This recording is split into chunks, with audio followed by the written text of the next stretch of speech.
Fala galera ligada no podcast Bom Dia Tricolor, muito bom dia, boa tarde, boa noite para você que está escutando.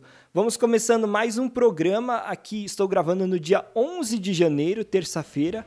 E gente, comecinho do ano, mas tem muita notícia sobre o São Paulo, porque o mercado está muito agitado, né? Vários jogadores chegando, outros aí em negociação, alguns saindo também do Tricolor. E também, já nesse comecinho de ano, São Paulo anunciou a Bitsu de maneira oficial como uma nova patrocinadora. Então tem bastante coisa pra gente falar. Vamos começar falando sobre quem chega no São Paulo, né? A gente já sabia do Rafinha, Jandrei, Alisson e agora também teve a confirmação do Patrick, né? Desde o nosso último episódio. O Patrick, que eu já tinha comentado com vocês, né? Que estava tudo certo, só faltava realmente ser anunciado de maneira oficial pelo São Paulo. Ele assinou com o Tricolor por 2 anos, então até o final de 2023 ele vai ser jogador do São Paulo. Patrick, que estava no Internacional, estava ali um pouco encostado, né? O pessoal não estava gostando muito dele em questões de comportamento, mas eu acho que foi uma ótima contratação do Tricolor. Agora, do Patrick a gente já tinha falado bastante, né? Tava todo mundo sabendo, porque foi mais uma questão aí de formalidade dele ser anunciado. Agora, o que ninguém tava contando era com a contratação do Nicão. O Nicão que ainda, né, quando eu tô gravando esse podcast, não foi oficialmente anunciado, mas extraoficialmente ele já foi anunciado, porque foi o seguinte, primeiro que vários jornalistas já cravaram que ele vai assinar com São Paulo, né, que ele já é jogador do Tricolor. Mas também aconteceu de que o Nicão foi numa barbearia lá em Curitiba, ele morava lá, estava no Atlético Paranaense, e aí ele tirou uma foto segurando uma camisa do São Paulo, ali com algum São Paulino, que não sei se sabia que ele ia para aquela barbearia ou estava lá, mas enfim, ele tirou essa foto, né? Inclusive o pessoal da barbearia postou a foto, né? Falando, o Nicão passou aqui e tal, para fazer propaganda do estabelecimento. Então já é oficialmente jogador do São Paulo, é só uma questão de anúncio mesmo por parte da diretoria tricolor. Agora, o interessante dessa negociação entre São Paulo e Nicão foi que ela pegou muita gente de surpresa, porque aconteceu o seguinte, né? O Nicão estava em final de contrato com o Atlético Paranaense, todo mundo sabia que ele tinha vontade de sair e tal, mas já tinha sido especulado em vários clubes diferentes. No ano passado mesmo tinham falado até do Corinthians, está bem interessado nele e tal, e acabou que o Internacional saiu na frente para contratar o jogador. Só que teve uma desavença na hora de fazer a negociação entre o Internacional e o staff do jogador, e o Inter acabou desistindo de última hora. O que aconteceu exatamente foi o seguinte, como o Nicão estava livre e ele não ia receber, o Inter não teria que pagar para o Atlético Paranaense para comprar o jogador, tem aquela negociação que acontece, comum, né, quando os jogadores estão assim livres, que é a tal das luvas, ou seja, você paga como se fosse uma entrada, assim, né? Você dá um bônus para o jogador, você está assinando com a gente, então toma aqui um salário mais gordo assim de entrada e depois você vai recebendo seu salário normal. É uma bonificação de chegada, vamos dizer assim. E é comum isso, né, no meio do futebol. E o que aconteceu foi que o Internacional tinha entendido que o bônus, né, as luvas seriam de 2 milhões de reais, mas aí o staff do jogador pediu 4 milhões de reais, o dobro. E o pessoal do Inter ficou incomodado, até o que a gente leu nas notícias não foi nem uma questão exatamente financeira, mas mais uma questão assim de, o cara do nada aumentou o valor, tinha combinado comigo 2 milhões, falou 4 milhões, e isso irritou a diretoria ali, o pessoal que estava negociando do Internacional, e fez com que eles desistissem da contratação do jogador.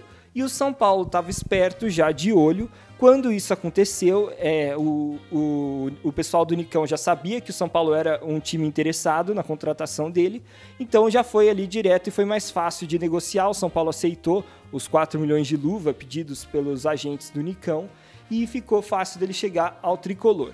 Então, como eu falei para vocês, ele foi anunciado extraoficialmente, ainda não é oficialmente jogador do São Paulo, mas já está tudo certo, a diretoria do São Paulo aceitou a pedida e ele vai ser, sim, jogador do São Paulo.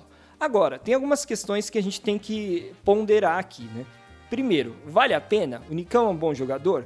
Na minha opinião, ele é um jogador bom, sim. Ele é um cara que tem uma técnica muito boa, então ele consegue, por exemplo, dar dribles, né, em jogadores ali no último terço do campo e encontrar espaços. Ele é um cara que tem 29 anos, né? Ele não é tão rápido, mas é um jogador forte fisicamente. Eu acho que ele é um jogador que tem uma boa finalização, mas principalmente, eu acho que a maior característica positiva do Nicão é que ele é um jogador que aparece em jogo grande. Ele é um cara que tem muita personalidade e faz gols importantes em jogos decisivos. Se a gente lembrar, o Atlético Paranaense, naquela vitória sobre o Flamengo no Maracanã, que classificou o Furacão para a final, 2 gols do Atlético Paranaense foram do Nicão. E também o gol de 1-0, né, na final da Sul-Americana entre o Furacão e o Bragantino, o gol foi feito justamente pelo Nicão também. Então ele é um cara que faz bastante gol, ele não é exatamente um atacante, assim, um centroavante, é um jogador que joga ali mais de meia ou pode jogar aberto, mas é um cara muito decisivo, é um cara com muita personalidade, e eu acho que às vezes falta um pouco disso nesse time do São Paulo. Tem muitos jogadores bons ali na frente e tal, mas falta um cara que tenha mais iniciativa, assim, no sentido de eu vou fazer essa jogada aqui pra gente chegar ao gol. Eu vou tentar esse passe vertical, vou tentar esse drible, eu vou tocar para aquele jogador, eu vou chutar no gol nesse momento, sabe? Parece que ele é um cara que tem um pouco mais de experiência, então ele sabe o caminho pro gol, né? E isso é uma coisa que acho que tá faltando um pouco nesse time do São Paulo atual. Até porque tem muito jogador jovem, né? Então os jovens sempre ficam mais indecisos sobre qual decisão tomar dentro de campo. Agora, a gente ainda não tem oficialmente anunciado, mas estão dizendo que ele vai fechar com o São Paulo por 4 anos. E eu acho um contrato um pouco longo para um jogador que é meio pesado e que tem 29 anos já. Porque, assim, tudo bem, se fosse um contrato de 2 anos, eu falaria, perfeito, ele é um cara muito bom, se ele não render na segunda temporada, na primeira eu tenho certeza que ele vai render, que ele vai jogar bem nessa temporada agora de 2022. Na segunda, eu acho que ele ainda vai ter físico e tal, vai jogar bem, mas talvez já comece a sentir um declínio, não sei, a gente não sabe. Então, enfim, eu acho que 4 anos é muita coisa, porque daqui 3 anos não dá para garantir que ele vai jogar, vai ter a mesma bola. Ele lembra, assim, certos aspectos físicos, né? O Hernanes. Então é um jogador que tem muita técnica, que se tivesse, assim, ainda com 29 anos, o Hernanes, ele tinha técnica suficiente para compensar a falta de velocidade, então ele acabava driblando os jogadores na técnica mesmo, né, na habilidade, e isso fazia com que o seu jogo fluísse mesmo que ele não fosse um velocista. E eu acho que o Nicão tem um pouco dessa característica também, ele é um cara um pouco mais pesado e tal, tem o drible, mas assim, atualmente, com 29 anos, ele consegue compensar essa falta de velocidade com a tal da força e da habilidade. Mas com 31, 32, eu já não sei como é que vai ser. A gente sabe que é muito comum nessa idade jogadores terem uma queda de declínio bem rápida, assim, né, na parte física. Então, eu acho que 4 anos é um pouco demais pelo Nicão. Mas eu também entendo que, assim, São Paulo queria muito o jogador. O staff deve ter pedido um contrato longo justamente já sabendo, né, que, por exemplo, se ele saísse do São Paulo com 30 anos, 31, ia ser mais difícil de conseguir um contrato longo. Então, podia ser o último contrato longo da carreira dele, e aí fez a pedida e o São Paulo acabou cedendo. Não acho que está errado por parte do São Paulo, mas acho que o ideal seria um contrato aí de pelo menos, no máximo, 2 anos. Além do Nicão, outro jogador que está muito próximo de virar um reforço do São Paulo é o zagueiro Lucas Ribeiro, um zagueiro jovem de 22 anos que pertence ao Hoffenheim da Alemanha e que na última temporada atuou por empréstimo no Internacional. Ele viria ao São Paulo também por empréstimo nessa temporada de 2022 e pelo que eu dei uma olhada, assim, não conhecia muito desse zagueiro, mas pelo que eu vi, ele é um jogador que tem muita técnica, então acho que é por isso que o Rogério deve ter gostado bastante dele. Ele tem muita categoria para sair com a bola, e é um jogador jovem, veloz, leve, então é um perfil diferente do, por exemplo, Miranda e Arboleda, e mais próximo de um cara como o Léo, que é um zagueiro mais leve, né? Minha única ressalva em relação à contratação dele é que ele é destro, e o São Paulo já tem ali 2 zagueiros destros, seria mais interessante trazer um canhoto para conseguir sair melhor com a bola ali pelo lado esquerdo. Mas, às vezes ele também, aí eu já não tenho tanto conhecimento a fundo, mas às vezes o cara mesmo sendo destro atua bem pelo lado esquerdo, né? Então isso acaba não sendo um problema tão grande. E seria um reforço mais pontual, né, para essa temporada, e ao final do contrato teria uma possibilidade de compra, Mas isso tudo a gente está falando com base nas informações que os jornalistas passaram, mas ainda não está oficializada a chegada do Lucas. Então, a gente está mais aqui nas informações passadas, não temos a confirmação do contrato em si. Bom, outro jogador que interessa ao São Paulo, que o Rogério tem pedido bastante, é um atacante que jogue pelas beiradas, um jogador veloz. E o São Paulo estava ainda, até o último episódio que eu gravei com vocês aqui, pensando em trazer o Douglas Costa, jogador que está no Grêmio. Agora o Grêmio na segunda divisão, ficaria um pouco mais difícil de permanecer com o Douglas. Mas ao longo desses últimos dias aconteceu que o São Paulo desistiu da contratação do Douglas Costa. Basicamente por dois motivos. Primeiro porque o São Paulo fez uma proposta ao Douglas Costa e o Douglas não respondia, não dava resposta nenhuma, ficou em silêncio, vamos dizer assim. E o outro motivo é que teve mais uma polêmica envolvendo o Douglas Costa e aquela história de casamento dele lá, que é o casamento infinito, que toda hora tem festa do casamento. Para ser mais exato, acontece que o Douglas Costa ele marcou uma festa de casamento para um dia que teria treino normal do Grêmio, um dia de pré-temporada. E o Douglas ainda é jogador do Grêmio, então como é que ficaria essa situação, sabe? Ele seria liberado e tal? E aí perguntaram para o presidente do Grêmio o que ele achava dessa situação e ele falou, olha, a gente não estava sabendo disso aí. Ele nem falou pra gente, o Douglas nem comentou conosco sobre essa festa aí e tal, para, enfim, eventualmente negociar uma liberação para esse dia. Então, sei lá, né? O Douglas Costa, desde que chegou ao Grêmio, se mostrou um jogador muito problemático. E acho que seria muito ruim para o São Paulo trazer o Douglas Costa. Era um cara que ia dar muito mais dor de cabeça do que retorno em campo. Até porque ele é um cara que, além desse extracampo problemático, é um jogador que sempre se machuca, né? Então não está sempre à disposição. Aí, de fato, eu acho que não compensaria. Ainda mais, depois de tantas polêmicas que ele já tinha tido com o Grêmio, ele dá mais uma agora no comecinho de janeiro. Então, é muito esquisita essa situação do Douglas. Agora, com essa confirmação de que o São Paulo desistiu, essa desistência do São Paulo para contratar o Douglas Costa, o Tricolor começou a focar as suas forças todas de negociação para trazer o Soteldo. O Soteldo já vinha sendo especulado há algum tempo para ser reforço do São Paulo, mas a negociação não é simples. O Soteldo atualmente joga pelo Toronto, um time canadense que disputa a Major League Soccer, e o Toronto tem uma dívida grande com o venezuelano. Então, assim, antes de qualquer coisa, pelo que a gente sabe, a negociação está no seguinte sentido. Primeiro, os agentes do Soteldo querem garantir que ele vai receber todo o dinheiro que o Toronto está lhe devendo, né? Porque tem um salário grande aí a ser pago. Daí, no segundo momento, a partir disso, aí ele pode começar a pensar num novo destino, até porque o Toronto não tem tanto interesse em permanecer com o Soteldo. Mas a partir desse momento também parece que existe um receio por parte do staff do Soteldo de acertar com o São Paulo, com medo que o São Paulo também não consiga pagar o salário que o Soteldo pede. Né? O São Paulo aceite pagar, mas não consiga, assim como foi com o Daniel Alves, né?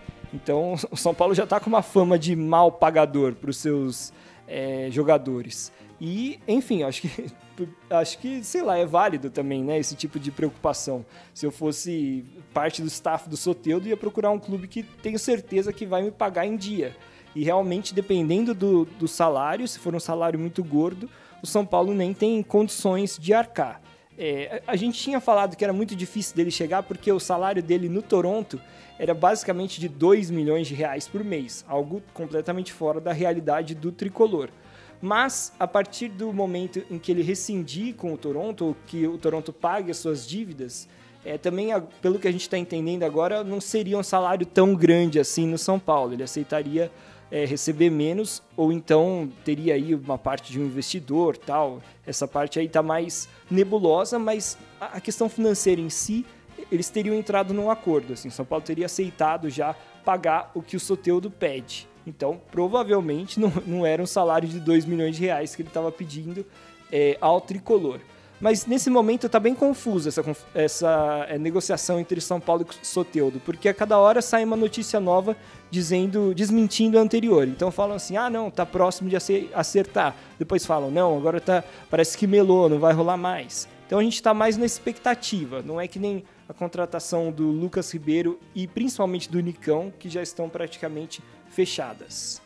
Vamos falar agora das saídas. Teve um jogador que a gente também já tinha cantado a possibilidade dele sair no último podcast e foi confirmada, que foi a saída do Lisieiro pro Internacional. No final, a ida do Lisieiro ao Inter não teve nada a ver com a chegada do Patrick ao São Paulo, mas o volante foi emprestado por 1 ano com a possibilidade de compra ao final do período por um valor já fixado, mas que ainda não foi revelado. Então a gente não sabe qual é essa quantia.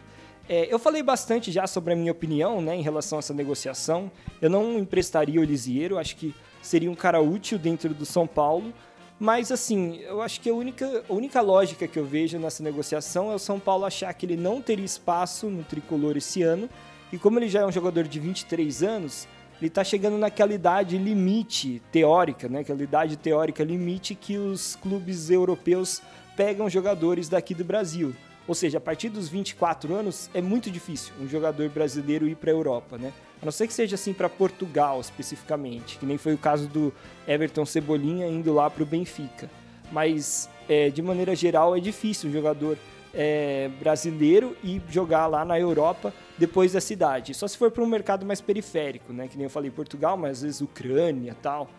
Enfim, mas isso também não significa que o São Paulo não possa negociá-lo, por exemplo, com um clube do Oriente Médio, que possa pagar bem, talvez o Lisieiro esteja interessado em ter um salário maior, ou da Major League Soccer, enfim, tem alguns outros mercados nos quais o Lisieiro se encaixaria. E eu acho que se ele ganhar bastante visibilidade dentro do Internacional, São Paulo vai poder vendê-lo, ou até mesmo vender pro Inter, né? É que a gente não sabe de quanto que é esse valor. Espero que o São Paulo tenha colocado um valor alto pelo Lisieiro, porque, como eu disse, é um jogador que ainda tem mercado. Porque para mim não faz sentido. Se o São Paulo disser que vai vender o Lisieiro no final do ano por 3 milhões de reais, eu vou ter achado uma besteira, sabe? Acho que ele vale pelo menos uns 10 milhões, assim. Senão, também se for pouca coisa, fica com o jogador, empresta de novo, sei lá, né? Porque ficar sem ele e ainda lucrar pouco, para mim não faz muito sentido. O outro jogador que foi confirmado nessa terça-feira, que saiu do São Paulo de maneira definitiva, foi o Jean, goleiro Jean. Para quem não se lembra, o Jean foi contratado pelo São Paulo já faz alguns anos, né, antes do Volpi. Ele era para ser o goleiro principal do São Paulo, mas depois daquele episódio em que ele estava viajando nos Estados Unidos e agrediu a esposa, inclusive foi preso lá nos Estados Unidos, o São Paulo decidiu que não ia mais contar com ele no elenco. Então o Jean foi emprestado nessas 2 últimas temporadas, né? Na temporada de 2019, ele atuou pelo Atlético Goianiense, emprestado, e em 2020 ele foi pelo Atlético Goianiense, e em 2021 ele foi emprestado ao Cerro Porteño do Paraguai. E aí o Cerro já tinha demonstrado interesse em comprar o Jean, o Cerro foi campeão com o Jean sendo titular, tal, então fez uma temporada boa. Mas aí teve um acontecimento no finzinho do ano passado, não sei se vocês lembram, até comentei aqui, que o Jean ele foi expulso num jogo decisivo, importante lá, um clássico, né, do Cerro Porteño, e foi assim, ele brigou, parece que com um torcedor, assim, xingou, antes do jogo começar, e aí foi expulso. Mas isso acabou comprometendo muito o time ali, né, porque ficou com 1 a menos logo antes de começar o jogo. Então isso pegou muito mal, daí foi bem nessa época que estava para ele ser comprado de maneira definitiva pelo Cerro, então acabou que se estendeu um pouco mais essa negociação. Mas agora, no começo de janeiro, as coisas já esfriaram, né? Esse acontecimento ficou para trás, e o Cerro decidiu comprar o Jean de maneira definitiva. O valor que a gente tem pelas informações é de que o Cerro vai pagar $600 mil, ou seja, 3,3 milhões de reais, pelo goleiro Jean, que é menos do que o São Paulo pagou ao Bahia para tê-lo, mas ainda assim, pelo menos é um valor que o São Paulo ganha uma graninha com um cara que sabia que não ia mais atuar pelo time. Bom, galera, essa semana também ficou marcada pela volta dos treinamentos do São Paulo. como eu estou gravando esse podcast aqui 1h30 da tarde, no dia 11 de janeiro, o São Paulo agora deve estar em treinamento. A gente não tem tantas informações sobre o que está acontecendo lá. Mas o que a gente tem de certeza é que 4 jogadores não vão treinar, pelo menos a princípio, porque testaram positivo para Covid. Na segunda-feira foi todo mundo ao CT, mas não teve treino. Foi para todo mundo ser testado e ver se alguém testava positivo, né? E tem muita gente pegando nessa época do ano. Então já era de se esperar que alguém positivasse. Mas no caso do São Paulo, desses 4 jogadores que eu vou citar agora, eles já tinham feito teste antes de ir ao CT e já tinham constatado que estavam com Covid, então eles nem foram na segunda-feira. Esses jogadores são o Thiago Volpi, Miranda, Gabriel Neves e Pablo. Então esses 4 nem foram ao CT na segunda-feira para fazer o teste, porque já sabiam que estavam com Covid. E agora todo o restante do elenco foi, todos os jogadores que estão oficialmente contratados, inclusive Patrick, Rafinha, Alisson e Jandrei. E agora na terça-feira a gente ia ter o resultado para ver se alguém testou positivo e nem foi treinar nessa terça-feira, ou se todo mundo foi e treinou normalmente. Possível que pelo menos mais um tenha dado positivo, né? Porque agora, como está todo mundo vacinado, tem muita gente que pega com sintomas leves, né? Então a pessoa às vezes nem sabe que está contaminada. Bom, outra questão que também aconteceu aí nesses últimos dias foi a definição dos grupos para o sorteio da Copa do Brasil. Porque é o seguinte, como o São Paulo não está na Libertadores, ele vai começar a Copa do Brasil daquelas fases mais preliminares, não vai ter aquela mamata de entrar já nas oitavas de final, como foi nos últimos anos. Então o São Paulo vai pegar na primeira fase um dos grupos que está nesse pote aqui. Eu vou ler para vocês os possíveis adversários do Tricolor. Vai ser definido por sorteio.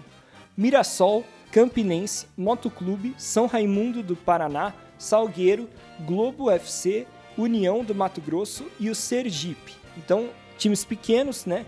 O mais conhecido aí pra gente é o Mirassol, porque está sempre disputando a Série A do Paulistão. E talvez fosse assim o melhor adversário para o São Paulo, pensando na logística, né? Que não ia precisar viajar até lugares longe, como por exemplo o Sergipe. Mas, enfim, são esses os clubes que o São Paulo vai poder enfrentar nessa primeira fase. Lembrando que essa primeira fase vai acontecer nos dias 23 ou 24 de fevereiro, é um jogo único, então o São Paulo vai jogar no dia 23 ou 24 de fevereiro, e é um jogo único no qual, se o São Paulo empatar, ele se classifica, né? O adversário com um ranking menor, vamos dizer assim, né, da CBF, que são esses aí que eu falei para vocês, precisa vencer para se classificar. Caso contrário, empate ou vitória do São Paulo, o São Paulo se classifica. Outro assunto que eu separei aqui para falar com vocês é sobre o novo patrocinador do São Paulo, a Bitso. A Bitso, que é uma plataforma de criptomoedas, de bitcoins. Então, se você, por exemplo, quer armazenar suas moedas, suas criptomoedas, você pode armazenar na plataforma da Bitso, e ela também serve para fazer câmbios. Então, você pode trocar real ou qualquer dinheiro que você tiver por moedas cripto, né? Então, é uma plataforma desse mercado novo, que também está, mais uma vez, utilizando São Paulo como uma divulgação, meio de divulgação. E aí nós tivemos a apresentação oficial nessa semana, então teve uma entrevista coletiva com a diretora responsável pelo negócio por parte da Bitso e o Júlio Casares, também o Eduardo Toni, que é o diretor de marketing do São Paulo. E nessa entrevista coletiva tivemos algumas informações interessantes, né? Então, para começo de conversa, como eu falei para vocês, vai ser uma empresa que vai fornecer o patrocínio no São Paulo, mas também tem outras ações que essa empresa já está planejando para realizar com o Tricolor. Uma delas, que foi divulgada, é que o pagamento dos ingressos do Morumbi vão poder ser feitos através de criptomoedas. E isso vai tornar o Morumbi o primeiro estádio do mundo a receber esse tipo de pagamento, que é bastante interessante. Aí também falaram que a Bitso é uma empresa muito grande, que é a maior plataforma de criptomoeda da América Latina, com quase 4 milhões de usuários, e a primeira a ser regulamentada também na América Latina. Não disseram os valores do patrocínio em si, porque falaram que é confidencial e tal, mas a informação que nós temos é de que ele é o segundo maior patrocínio da camisa do São Paulo, só atrás do Sportsbet.io. E também disseram que o patrocínio vai ser por 3 anos, né? Divulgaram o tempo de duração dessa parceria. E em relação a esse pagamento de ingressos por meio de criptomoedas, o Júlio Casares confirmou que não vai ser no primeiro jogo do Paulistão, mas logo nos primeiros jogos do Paulistão eles querem ter isso já implementado para, sei lá, né, ali terceira, quarta rodada já poder, enfim, fazer o pagamento por esse meio. Que é bem interessante, né? Porque a gente tinha se acostumado antigamente com São Paulo a ser pioneiro nesse tipo de coisa, de tecnologia, tal, de inovação, mas mais recentemente o time acabou ficando para trás, né? Então é legal ver, pelo menos em um aspecto ou outro, de vez em quando, o São Paulo voltar a ser pioneiro, né, em questões aí que envolvem o negócio do futebol. Outra novidade também é que dentro do estádio do Morumbi vai ter um setor da Bitso, e não que ele seja exclusivo para quem pagar com criptomoedas, outras pessoas vão poder usar, mas se você for cliente da Bitso, você vai ter alguns tipos de vantagens dentro desse setor. E esse setor vai ser grande, com 18 mil lugares. Então, eles não falaram exatamente o que vai ser de vantagem, né? Que tipo de vantagem, mas eu acredito que, por exemplo, se você estiver dentro daquele setor e for cliente da Bitso, talvez você ganhe pontos se você consumir alguma coisa dentro do Morumbi pagando com criptomoeda, enfim, eu acho que vai ter alguma vantagem nesse sentido.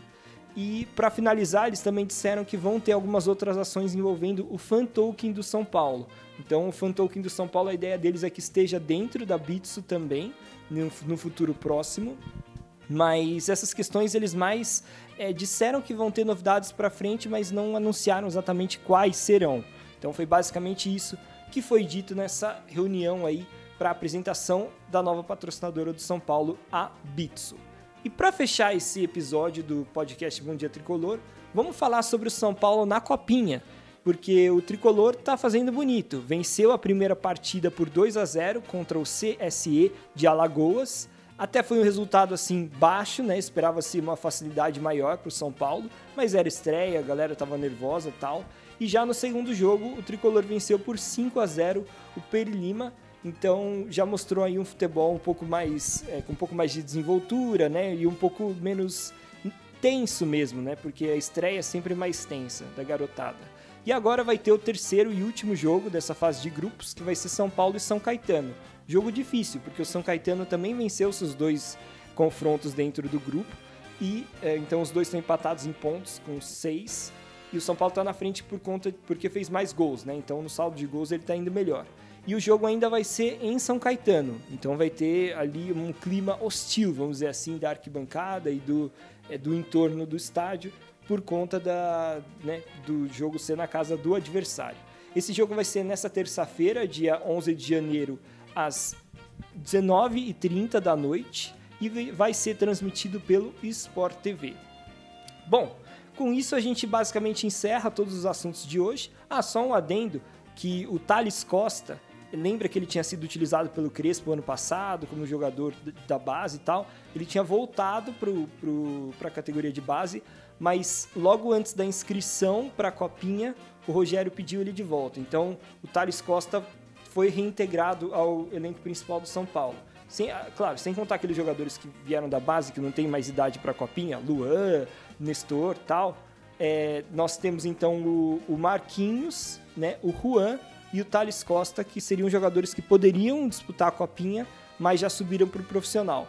Que tá certo, né? Que no final das contas, esses campeonatos de juniores servem mais para começar a formar bem esses jogadores para que eles se destaquem no time principal. Bom, galera, com isso a gente encerra as principais informações do São Paulo até então. Estamos na expectativa pelo anúncio oficial do Nicão, talvez também do zagueiro Lucas Ribeiro, e ver o que vai acontecer em relação ao Soteldo, porque a gente torce para que ele venha, é um grande jogador e tal, mas caso não seja concretizada a vinda do Soteldo, provavelmente o São Paulo vai começar a negociar com uma outra alternativa, um outro jogador. Muito obrigado por escutarem, galera, e até a próxima.